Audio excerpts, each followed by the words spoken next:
Hey beautiful queen mothers, Aquaba, if you are new to my channel, if you are returning, hey girl.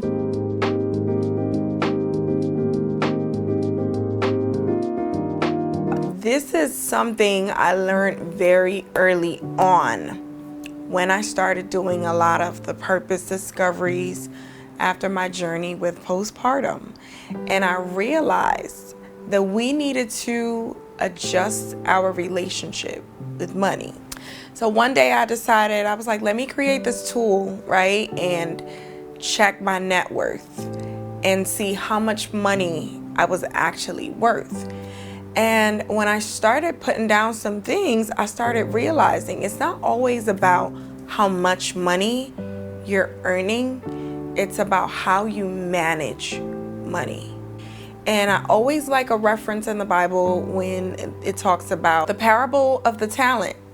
It was about a master that gave three different servants different amounts of talents.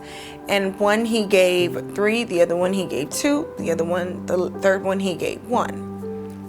The one that received 3 actually doubled their talents or their gifts or their investment or whatever you want to call it.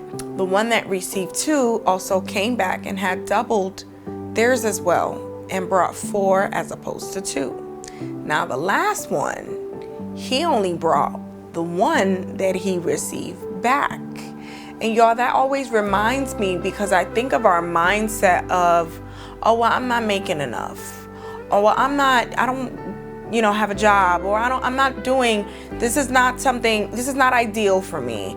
I'm not where I need to be. I'm not making 6 figures, or, this person's earning more. This is why they can do the more that they're doing, or this is why they're doing better than me. We have not yet learned how to manage our money.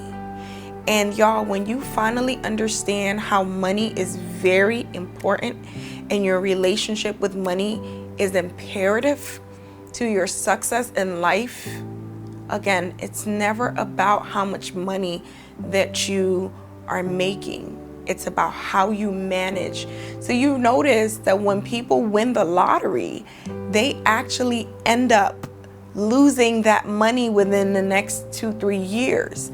Not because $1 million was not money enough.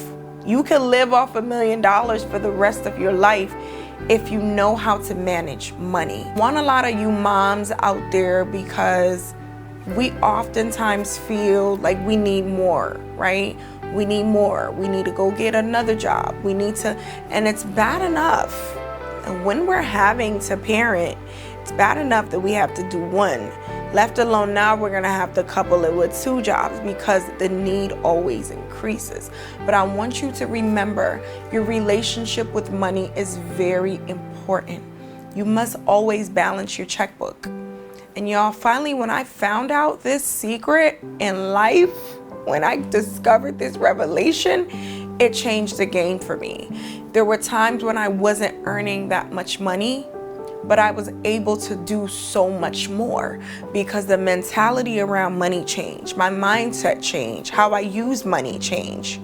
Y'all, there were seasons in my life you couldn't even get me to get a bottle of water while I'm out, honey. I'm gonna go to the McDonald's line and get a cup of water, because there's seasons and there's times that you have to recognize that money needs to be saved, and then there's a time and season when you recognize that, okay, it's time to spend. When you misuse those times and seasons, you're going to misrepresent money in your pocketbooks. You're going to misrepresent money in your bank accounts, and it's going to always be that cycle of poverty. It's time that we break it. It's time that we move away from, the cycle of always knowing that you'll have a 2 weeks paycheck, so you're always going to go to work. So then, all right, let me just spend this extra money. Or the way that a relationship with money is very important. And this is why at the end of the story in the Bible, he told the one that only brought the 1 back that you are wicked, remember that any resource that you're entrusted, God expects you to multiply. God expects you to be able to create more, even out of the little that he gives you. So it's time for us to really pick ourselves up by the bootstraps and learn how to invest our monies, learn how to budget, and learn how to multiply these incomes so that we could build a better life, not just for ourselves, but for the generations to come. If your parent did it a certain way, it's not okay for you to do the same thing for your kids. Remember, you're a custodian. You've been entrusted with lives that you need to change.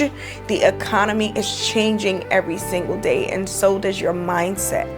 Until next time, I love y'all. Stay blessed. Peace.